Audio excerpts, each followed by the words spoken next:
ನಮಸ್ಕಾರ ಆತ್ಮೀಯರೇ, the special ಕನ್ನಡಕ್ಕೆ ಸ್ವಾಗತ.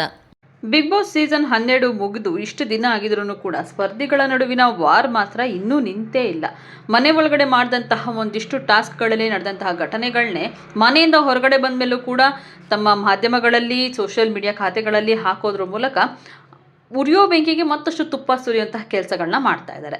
ಮಾಧ್ಯಮಗಳಲ್ಲಿ ಟಾಕ್ ವಾರ್ ಮತ್ತು ಸೋಷಿಯಲ್ ಮೀಡಿಯಾದಲ್ಲಿ ಪೋಸ್ಟ್ ವಾರ್ ಕೂಡ ಮುಂದುವರಿಸ್ತಾ ಇದ್ದಾರೆ.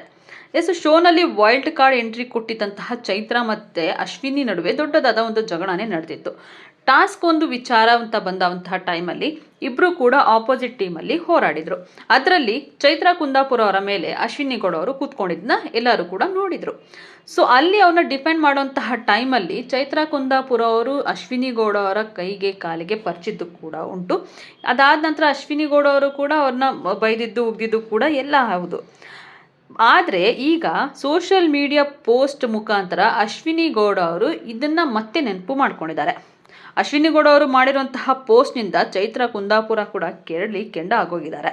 ಅಂದಹಾಗೆ ಅಶ್ವಿನಿ ಗೌಡ ತಮ್ಮ ಕೈ ಮೇಲಿರುವಂತಹ ಗಾಯದ ಫೋಟೋವೊಂದನ್ನು ಸೋಷಿಯಲ್ ಮೀಡಿಯಾ ಖಾತೆಗಳಲ್ಲಿ ಹಂಚಿಕೊಂಡಿದ್ದಾರೆ. ಇದರಲ್ಲಿ ಯಾವ ಪ್ರಾಣಿ ಪರಿಚಿರಬಹುದು, ಸರಿಯಾದ ಉತ್ತರ ಮತ್ತು ಉತ್ತಮ ಶೀರ್ಷಿಕೆ ಕೊಟ್ಟವರಿಗೆ ಸೂಕ್ತ ಬಹುಮಾನ ಇದೆ ಅಂತ ಹೇಳಿ ಒಂದು ವ್ಯಂಗ್ಯವಾಗಿ ಅದರ ಒಂದು ಪೋಸ್ಟನ್ನು ಹಾಕ್ಕೊಂಡಿದ್ದಾರೆ.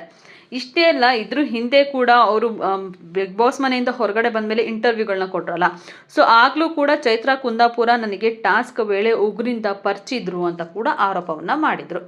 ಇದೀಗ ಅಶ್ವಿನಿ ಗೌಡ ಅವರ ಪೋಸ್ಟಿಗೆ ಚೈತ್ರ ಕುಂದಾಪುರ ಕೂಡ ತಿರುಗೇಟನ್ನು ಕೊಟ್ಬಿಟ್ಟಿದ್ದಾರೆ. ಕ್ಷಮಿಸಿ, ಇದನ್ನೆಲ್ಲ ಪ್ರಚಾರ ಮಾಡಲು ಮತ್ತು ಸಿಂಪತಿ ಗಿಟ್ಟಿಸ್ಕೊಳ್ಳೋದಕ್ಕೆ ನನ್ನ ಬಳಿ PR ಟೀಮ್ ಇಲ್ಲ ಅಂತ ಹೇಳಿ ಚೈತ್ರ ಅವರು ಕೂಡ ಒಂದು ಪೋಸ್ಟನ್ನು ಅಪ್ಲೋಡ್ ಮಾಡ್ಕೊಂಡಿದ್ದಾರೆ. ಘಟನೆ ಬಗ್ಗೆ ವಿವರಿಸಿರುವಂತಹ ಚೈತ್ರ, ಆಟದ ವೇಳೆ ನನಗಿಂತ ಹೆಚ್ಚು ತೂಕ ಇರುವಂತಹ ವ್ಯಕ್ತಿ ನನ್ನ ಹೊಟ್ಟೆ ಮೇಲೆ ಕೂತ್ಕೊಂಡಿದ್ರು. ಆ ಟೈಮಲ್ಲಿ ನಾನು ಪೀರಿಯಡ್ಸ್ ಕೂಡ ಆಗಿದ್ದೆ, ಆದರೂ ಕೂಡ ಆಟ ಆಡಿದ್ದೆ. ನನ್ನ ಕತ್ತನ್ನು ಟ್ವಿಸ್ಟ್ ಮಾಡಿದ್ರು, ಟಿಂಚರ್ ಹಾಕಿದ್ರು ಕೂಡ ನೋವು ಕಡಿಮೆ ಆಗೇ ಇರಲಿಲ್ಲ. ನನ್ನ ದೇಹದ ಮೇಲೂ ಕೂಡ ಉಗುರಿನ ಗುರುತುಗಳಿದೆ, ನನಗೂ ಕೂಡ ನೋವಾಗಿದೆ. ಆದರೆ ನನಗೆ ಆಟವನ್ನು ಆಟಾಗೇ ನೋಡುವಂತಹ ಮನಸ್ಥಿತಿ ಇದೆ ಹೊರತು ಅದನ್ನು ತಿರುಗೇಟು ಕೊಡುವಷ್ಟು ಮನಸ್ಥಿತಿ ಇಲ್ಲ. ಇದನ್ನೇ ಅವರು ತಿರುಗೇಟನ್ನು ಕೊಟ್ಟಿದ್ದಾರೆ. ಚೈತ್ರ ಕುಂದಾಪುರ ಅಭಿಮಾನಿಗಳು ಕೂಡ ಅಶ್ವಿನಿ ಗೌಡಗೆ ಪೋಸ್ಟ್ ಮೂಲಕ ಒಂದು ಕೌಂಟರ್ಗಳನ್ನ ಕೊಡ್ತಾ ಇದ್ದಾರೆ. ಒಟ್ಟಿನಲ್ಲಿ ಮನೆ ಒಳಗಡೆ ನಡೆದಂತಹ ಒಂದಷ್ಟು ವಿಚಾರಗಳನ್ನ ಇಷ್ಟು ದಿನ ಆದಮೇಲೆ ಮತ್ತೆ ಅದನ್ನು ತಗೊಬಂದು ಮಾತಾಡೋದು, ಹೇಳೋದು ಎಷ್ಟರ ಮಟ್ಟಿಗೆ ಸರಿ ಇರುತ್ತೆ? ಬಿಗ್ ಬಾಸ್ ಅಂದ್ರೇ ಒಂದು ವ್ಯಕ್ತಿತ್ವದ ಆಟ. ಸೊ ಆ ವ್ಯಕ್ತಿತ್ವದ ಆಟ ಅಂತಂದಮೇಲೆ ಅಲ್ಲಿ ನಾವು ಹೇಗಿರ್ತೀವೋ ಅದೇ ರೀತಿಯಾಗಿ ಇರಬೇಕಾಗತ್ತೆ. ಟಾಸ್ಕ್ ಅಂತ ಕೊಟ್ಟಂತಹ ಟೈಮಲ್ಲಿ ಟಾಸ್ಕನ್ನು ಆಟ ಆಡಲೇಬೇಕಾಗತ್ತೆ.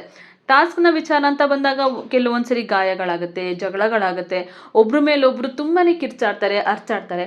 ಸೊ ಅಲ್ಲಿಗೆ ಯಾವ ಟೀಮ್ ಗೆಲುವಾಗುತ್ತೆ, ಯಾವ ಟೀಮ್ ಸೋಲಾಗುತ್ತೆ ಅದನ್ನು ಆ ಟೈಮಲ್ಲಿ ಬಿಗ್ ಬಾಸ್ ಅನೌನ್ಸ್ ಮಾಡ್ತಾರೆ. ಸೊ ಅಲ್ಲಿಗೆ ಮುಗೀತು. ಅದಾದ ನಂತರ ಅದ್ರ ಬಗ್ಗೆ ವೀಕೆಂಡಲ್ಲಿ ಮಾತಾಡ್ತಾರೆ. ಸುದೀಪ್ ಅವರು ಅದ್ರ ಬಗ್ಗೆ ಒಂದು ಕ್ಲಾರಿಟಿಯನ್ನು ಕೊಡ್ತಾರೆ. ಕ್ಲಾರಿಫಿಕೇಷನ್ ಕೊಟ್ಟು ಎಲ್ಲ ಸ್ಪರ್ಧಿಗಳನ್ನು ಕೂಡ ನಾರ್ಮಲ್ ಸ್ಟೇಜ್ಗೆ ತಗೊಬರ್ತಾರೆ. ಆದರೆ ಇದೇ ವಿಚಾರನೇ ಇದೀಗ ಮನೆಯಿಂದ ಹೊರಗಡೆ ಬಂದು ಇಷ್ಟು ದಿನ ಆದಮೇಲೆ ಪೋಸ್ಟ್ ಹಾಕೋದು, ಅವರಿಗೆ ಒಂಥರ ವ್ಯಂಗ್ಯವಾಗಿ ಮಾತಾಡೋದು, ಬೇರೆ ಬೇರೆ ಥರ ಅವ್ರನ್ನ ಪೋರ್ಟ್ರೇ ಮಾಡೋದು, ಇದೆಲ್ಲ ಎಷ್ಟರ ಮಟ್ಟಿಗೆ ಸರಿ ಇದೆ?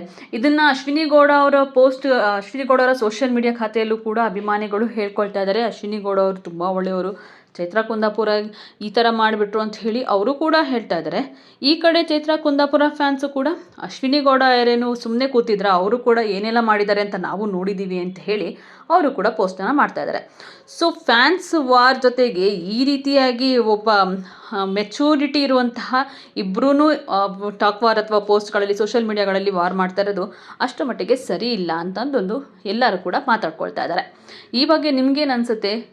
ಕಮೆಂಟ್ ಮಾಡಿ. ಹಾಗೆ ನೀವಿನ ನಮ್ಮ ಚಾನಲ್ನ ಸಬ್ಸ್ಕ್ರೈಬ್ ಮಾಡ್ಕೊಂಡಿಲ್ಲ ಅಂತಂದರೆ ಈಗಲೇ ಸಬ್ಸ್ಕ್ರೈಬ್ ಮಾಡ್ಕೊಳ್ಳಿ. ಹೆಚ್ಚಿನ ವೀಡಿಯೋ ಅಪ್ಡೇಟ್ಸ್ಗಾಗಿ ಬೆಲ್ ಐಕಾನ್ನ ಪ್ರೆಸ್ ಮಾಡ್ಕೊಳ್ಳಿ.